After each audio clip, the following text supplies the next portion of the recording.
Hey everybody, it's Jane Johnston with the Bar Hill Group at Remax Mosin, host of And Vancouver Island Time. And Andrew Flank with Royal LePage. Hi, everybody. how's it going? Sorry, I jumped in there on you, Jane. You have such a long intro. With the Andrew Plank Group. With the Andrew Flank Group. I'm working on a team name. Are you? Yeah, I am. But it's actually funny. I noticed that, when we have our names down below, and then they're not showing up right now, but it says Jane Johnson, PREC, it says Andrew Plank, and I don't have, it just doesn't have that extra little bit after it. And I wanted to explain that agents can choose to have a corporation and incorporate, and that gives them a few tax benefits. However, I am a dual citizen. And as a dual citizen, it gives me no tax benefits to do a PREC at this point. Jane and I were just talking pre-show about the fact that I'm considering giving up that other citizenship because I'm not so happy with what's going on in that particular place and other things. Yeah, well, I have dual citizenship too. I'm British and Canadian. Cool. Does it create tax implications for you then? No. Yeah, it does for me. No, and I kept it open because I thought maybe I might want to go and work in Europe when I was younger, but I ended up not doing that. Didn't backpack through Europe? Pardon? Yeah. You did? Yeah, I did backpack through Europe. Yes, but I did it different. What I did was I saved up all my money and for a year, then I used all that money to travel around the world for another year. And then about 5 years later, I realized I actually didn't do Europe. So then I saved up money again and went to Europe. I travel around the world, but not Europe. Okay, so we forgot Europe. Small detail. Okay, so here we are. Here are the stats for this week. 285 new listings, 244. So we're still looking at great list to sale ratio. Yeah, absolutely. Price decreases is high. Yeah, 106. A lot of people making adjustments. Price increase always amazes me. And yes. This is either like an error in the entry or somebody says, oh, we're getting too much attention. We want to price it higher. Yeah, the seller is afraid that maybe they missed the mark. They misjudged the price and they listed it at 700,000 and they've got, 35 showings that day. They're saying, you know what, let's up the price. So what's a way of, if that happens, I've had that happen where, all of a sudden, especially I found this past weekend, the market really took off. So what happens in that case? What do you do? I'll tell you what I do. In that case where there's an unanticipated amount of activity? Well, yeah. I mean, really, I have a conversation with the seller and we talk about the various options and, they make a choice, but oftentimes that will be, let's hold off offers and look at them after, a couple of days at a set time, or we ask the people leave offers open for a minimum of 24 or 48 hours. Don't usually adjust the price. That's not usually isn't usually well received by the buyers. No, because they're thinking that the seller is looking greedy. Or dishonest, or what's changed here? Yeah. Yeah. Yeah. So what do you do? Yeah, I mean, sometimes you enter a price in as 42,900 when it's supposed to be 429,000. Right. So that's results in this, or truly, the market really sometimes can just pick up like that, and you're caught off guard. And so, as Andrew says, you can protect your interest by saying you're going to receive offers later. And the reason why sellers get scared, I think, is because sometimes they list their homes and they don't want to move.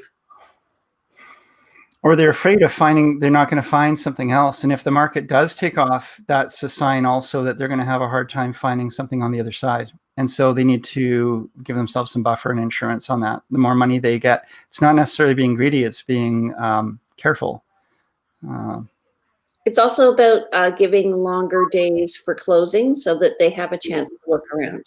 That always helps. Yeah, all things being equal if you haven't bought yet.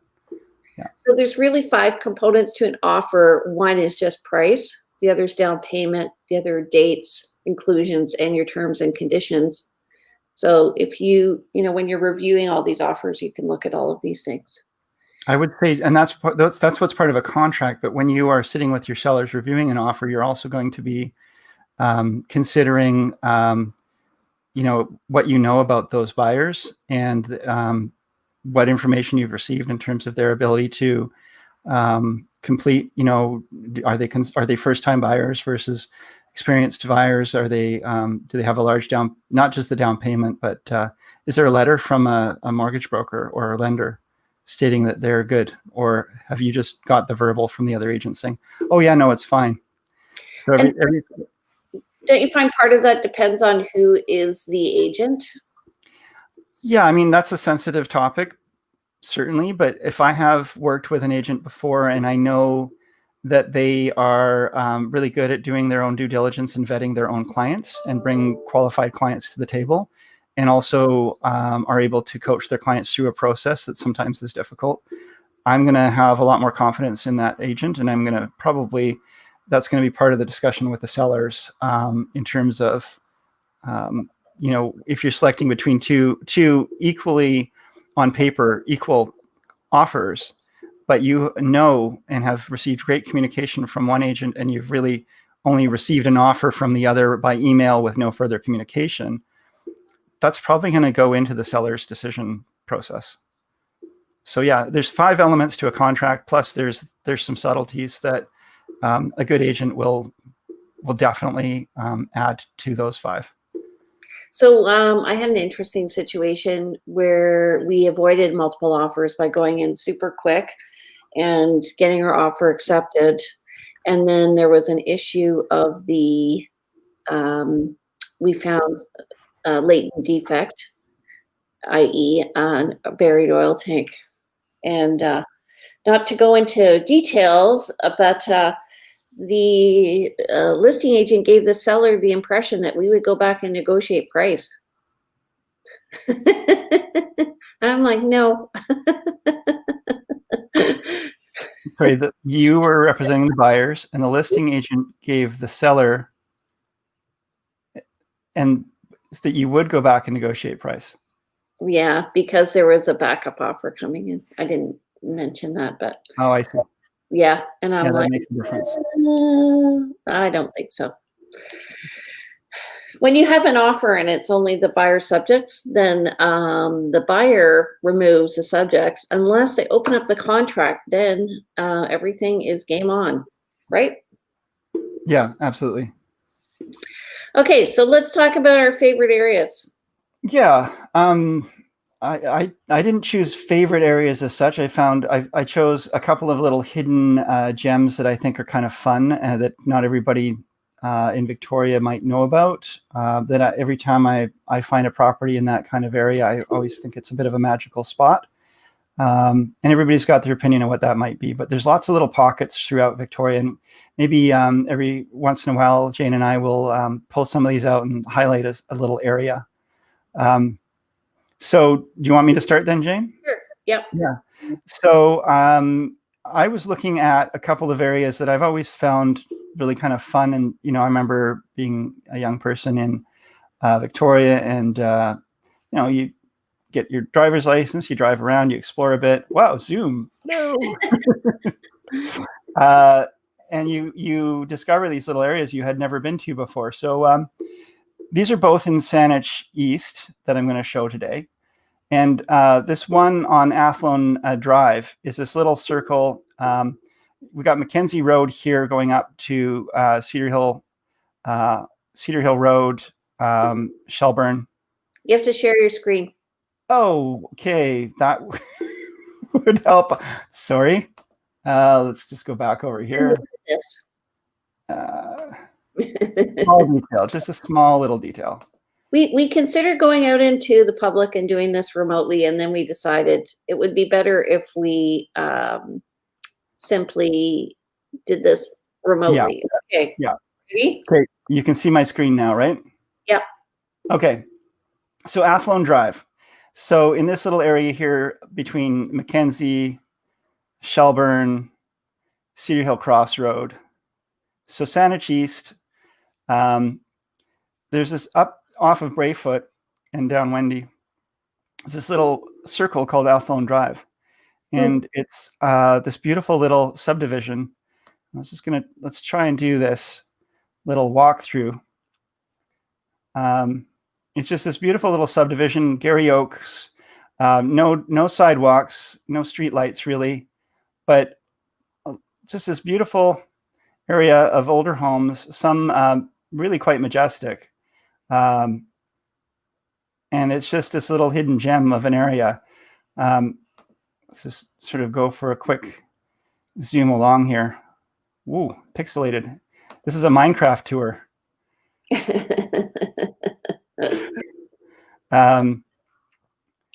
But just such beautiful, interesting homes, and a little bit, just a bit different look and feel. So 50s, like I'd say 40s to 60s construction in here.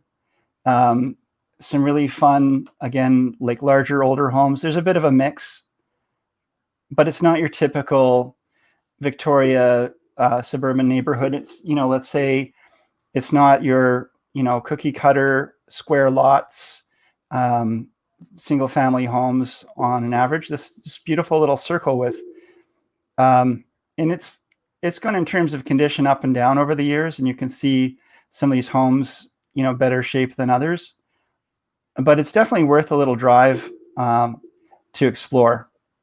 And I just love the homes in here, and I think that it's such a nice little neighborhood feeling, and it's a little bit of a time capsule. It feels like look at these chairs here.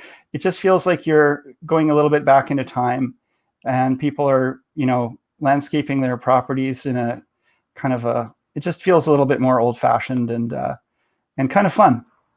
So that was one I wanted to highlight for anyone who's maybe out for a Sunday drive and wants to check out a different neighborhood. Or if you see something in this area, and it's not just Athlone Drive, there's a couple of other streets around it, but overall, this bit of a homage to yesterday. I kind of like that. Again, they've kept the Gary Oaks. They haven't just cut everything down. It's not Gary Oaks are protected, but it just feels like a beautiful little neighborhood. It's almost like a little bit of Oak Bay has been dropped into Saanich East, but it's a little hidden gem. What do you think? Any comments? There's a street that I sold a house on by Cook, Cloverdale, and Quandra area, that triangle near Cloverdale. Just east of there's a nice little enclave exactly like that.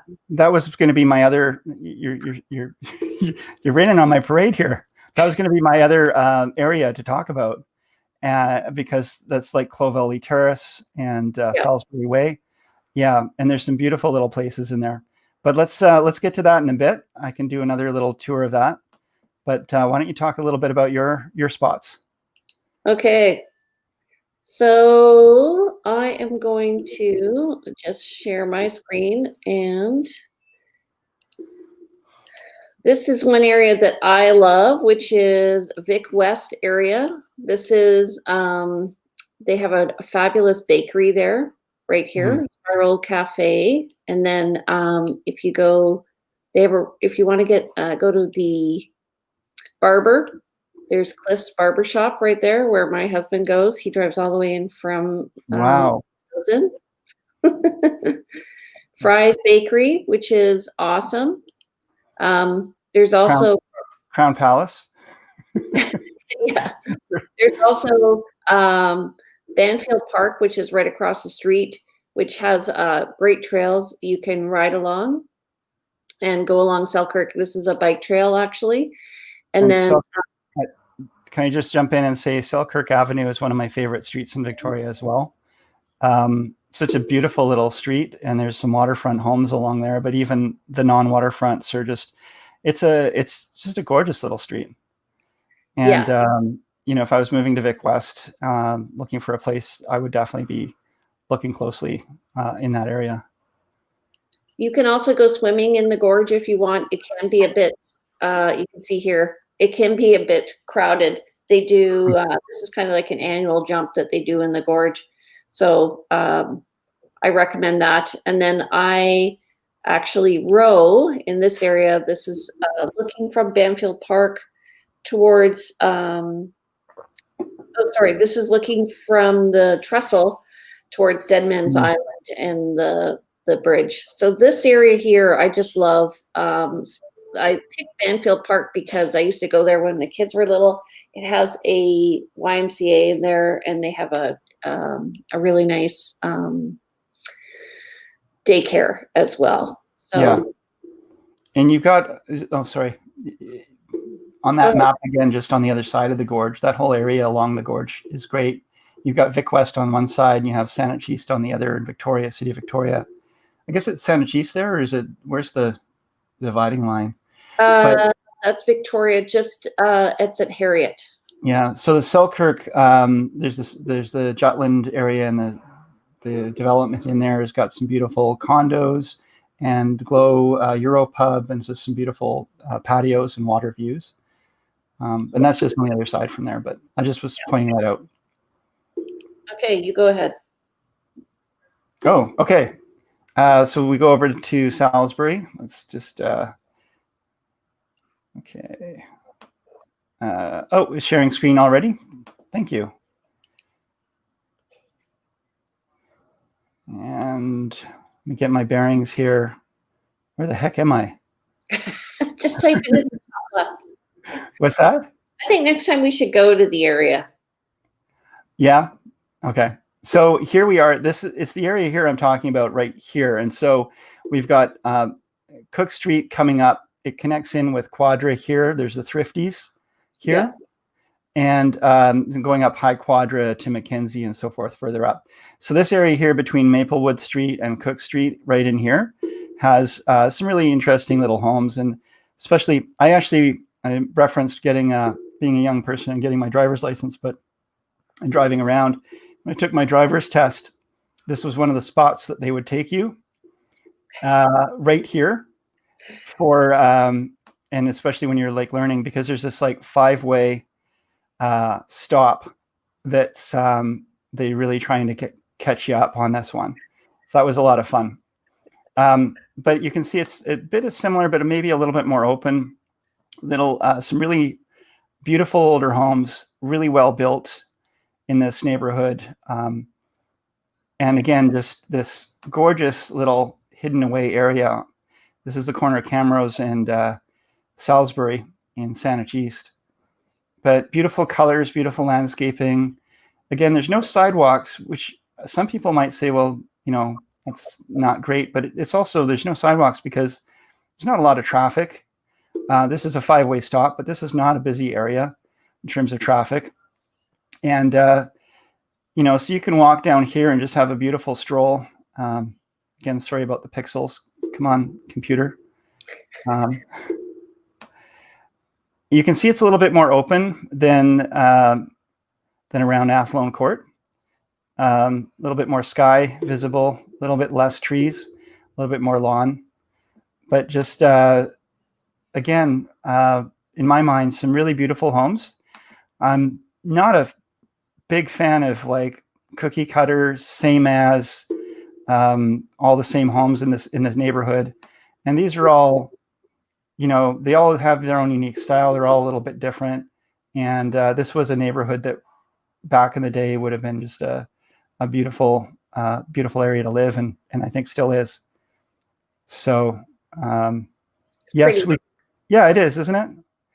Whoever did the Google Street View did it at the right time of year for sure. But this was the area you said you had buyers for in this area recently, or? Just a little further north and east. Yeah. Mm-hmm. Similar to Athlone Court. Yeah. Right. I like those streets where I remember there's one in Toronto near where I grew up that was like that felt like it was kind of developed organically, mm-hmm. Like the street goes around the trees rather right. than trees being removed, I guess. Yeah. And you can see, again, it's not your, grid kind of system here. You've got, curving roads and these crescents and so forth, and just some really wonderful homes along there. And this is just a taste test, but again, anyone who hasn't ever been to these areas, I suggest maybe just doing a quick drive around. So that's Salisbury Way? Yeah, that's Salisbury Way, Camrose Crescent, up in the Maplewood area of Saanich East. Okay, I'm going to remove you here. Yep. All right, so I'm going to be focusing on my second area is a little bit more of a traditional type place. And let me just share my screen.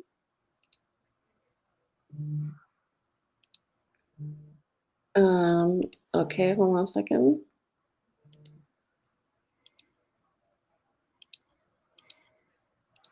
So this is the Cook Street Village. This is one of the most popular areas in Victoria. When people come to Victoria and they're looking to find a community, often they wander just east of the Beacon Hill Park and they end up in Cook Street Village, and it's quite quaint. If you want to have a cup of tea, you can sit out at the Mocha House. There's a little place where you can buy antiques. They're developing it now. There's a pub here, the Beagle Pub. There's a locally owned grocery store. That's where there's a coffee shop.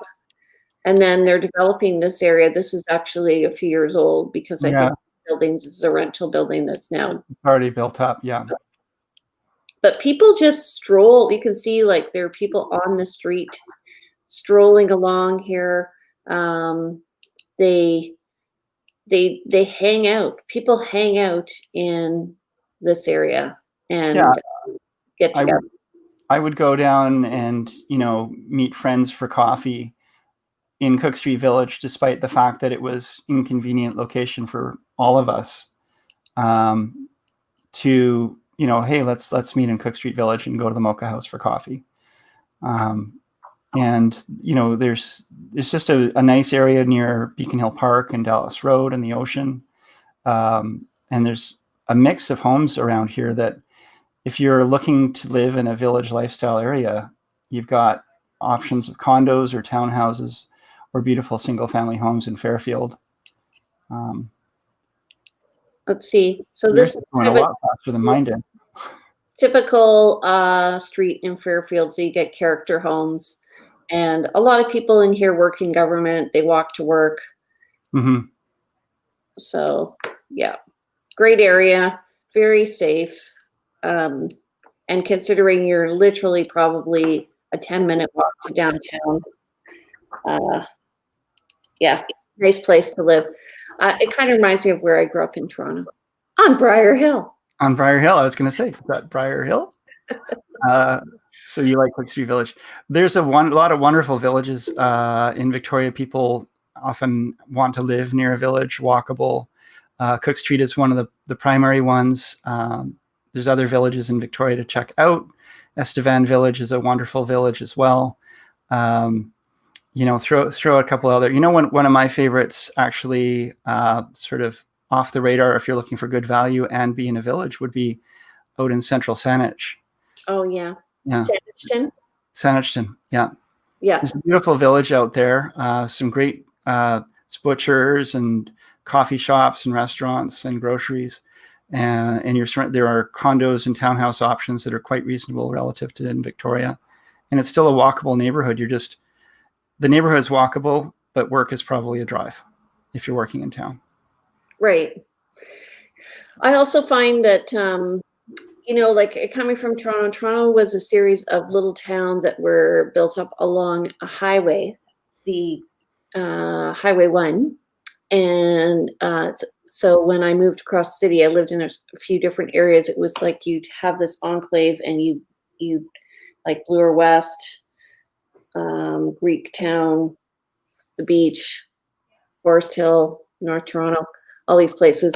Now I find here there's Metchosin. It's a really strong sense of community. Langford's developed it now. Yeah. getting there. It's not quite there yet. It doesn't really have kind of a.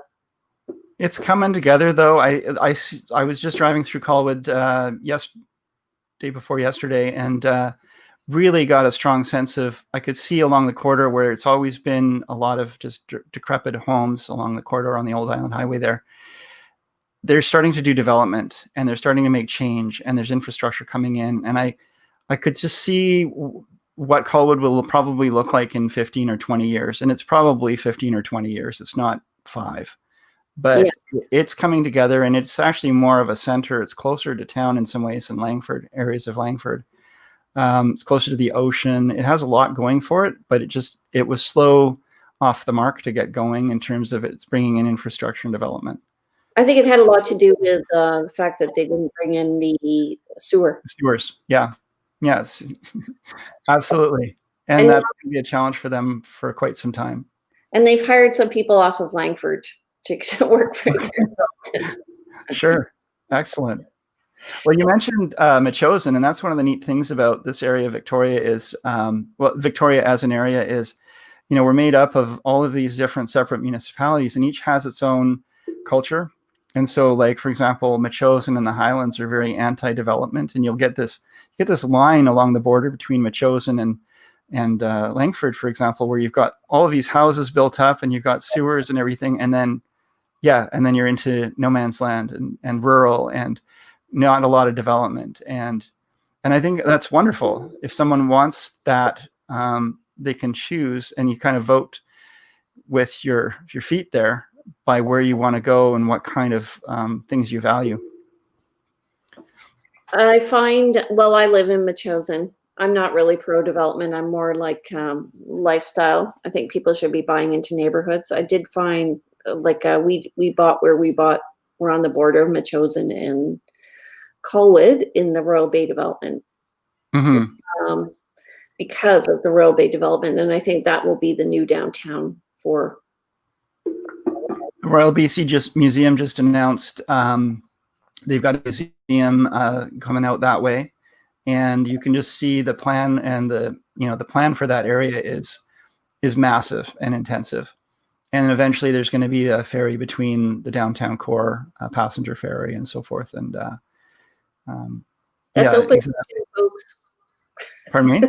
I said that's open ocean. But it's necessary. Yeah, it'll be bumpy. In the winter, it'll be bumpy. Yeah. Okay, so what do you want to talk about next week? What's up here? How about just the process of, I don't know, how do you deal with challenges upon closing, or just the happiness of giving people their keys, and we do all this business to help people to the point where they've got a firm and binding contract, and then what do you do after that to manage crises and see things through to the end and so forth? Okay, awesome. Okay, exciting, such excitement. So next week, stay tuned, 10 a.m. on this channel, wherever you are. It's either Andrew sharing it on his page, I'm sharing it on my page. It's also on Briar Hill Group, Vancouver Island Time, and Cross Country Market Update. We are also on YouTube, so please subscribe. We would love to get your feedback on how we're doing. We are new to this, so is this our 4th show? Yeah, that's about it. I figure that's plus or minus 1. The first one didn't go so well. No. Anyway, so next week we'll talk about closings and completions and challenges sometimes we face, both with financing and the condition of the home and other things that may happen in terms of tenancies and stuff. Yeah. So we'll meet you Monday here on He Said, She Said, They Said, a real discussion on real estate. Thanks, everybody. Good to see y'all. Good to see y'all. Bye-bye. Oh. Did I mention dual citizen?